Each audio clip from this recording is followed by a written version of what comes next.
Oke, sekarang kita masuk ke cash receipt journal ya, atau jurnal penerimaan kas. Ini adalah dokumen yang pertama yang termasuk ke dalam CRJ. Nah, CRJ itu kan penerimaan kas ya. Jadi langsung aja kita baca. Pertama di sini ada nomor dokumennya. Ini tanggalnya.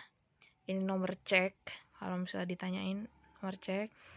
Terus di sini telah diterima dari toko anggrek sebesar 170.500.000 keterangan pelunasan faktur FAJ 21 tertanggal 20 November 2019. Oke. Nah, kalau kalian menemukan pelunasan faktur untuk tanggal-tanggal yang sebelum tanggal berjalan, lagi-lagi saya ingetin, ini kan bulan berjalan Desember, sedangkan ini adalah untuk melunasin transaksi di tanggal November 2019. Yang langkah pertama yang harus kalian lakuin itu adalah ngecek ke informasi umum yang di depan toko anggrek ya. Nah, biasanya di depan sini itu ada toko anggrek, tinggal kita cari aja toko anggrek itu kan yang ini nih, atas yang 20 November benar nggak sih? Oh iya benar, 20 November nih, berarti kita mau menerima pelunasan piutang atas transaksi yang ini. Total piutangnya itu adalah 170.500.000.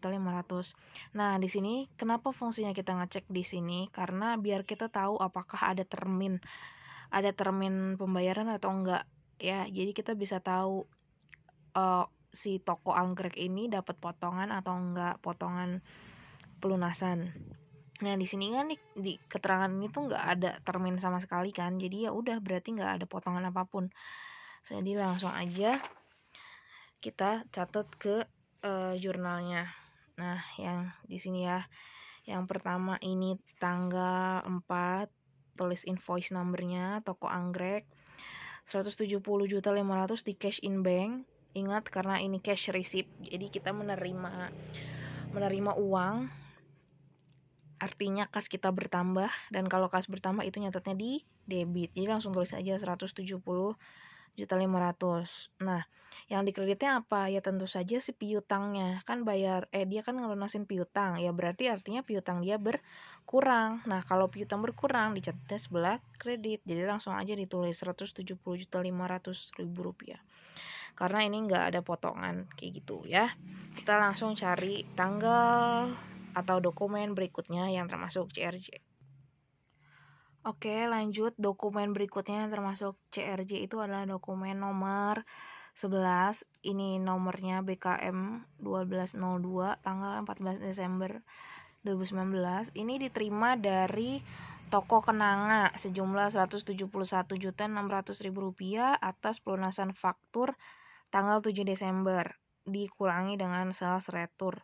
Oke, kita cari dulu ya transaksi faktur tanggal 7 Desember.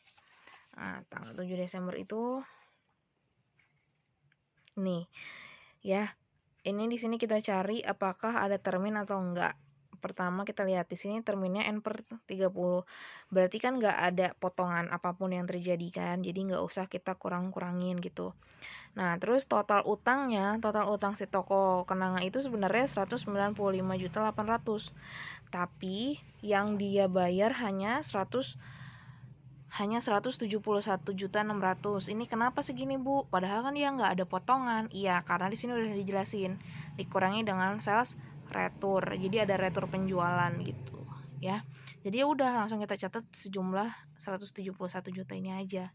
Gitu. Masukin ke lembar kerja. Tanggal, nomor invoice, deskripsinya toko Kenanga, lalu uang yang tadi kita terima 171.600.000 masuk ke cash in bank di debit, dan yang kreditnya tentu saja si account receivable-nya dengan jumlah yang sama gitu karena dia nggak ada potongan ya. Oke, lanjut ke ini transaksi atau dokumen berikutnya yang masuk ke CRJ. Seperti biasa dicatat nomor fakturnya, dicatat tanggalnya, ini nomor ceknya kalau ditanyain. Terus di sini kita menerima uang dari toko Kenanga sebesar 327.800.000 rupiah atas pelunasan faktur nomor FAJ33 tanggal 28 November 2019, sales plus PPN outcome. Oke, karena ini sebelum bulan berjalan, jadi kita harus ceknya di depan. Toko Kenanga ya, toko Kenanga. Oke, yang ini ya. 28 November 2019, total piutangnya 327.800.000. Karena tidak ada termin, nggak ada potongan, jadi ya kita catat sesuai dengan jumlah yang diterima gitu. Langsung aja masukin tanggal, invoice number, descriptionnya toko Kenanga juga, lalu langsung masukin cash in banknya yang uang yang kita terima 327.800.000, tentu saja beserta piutangnya atau account receivable-nya juga dengan jumlah yang sama. Udah, sepertinya tidak ada lagi dokumen CRJ.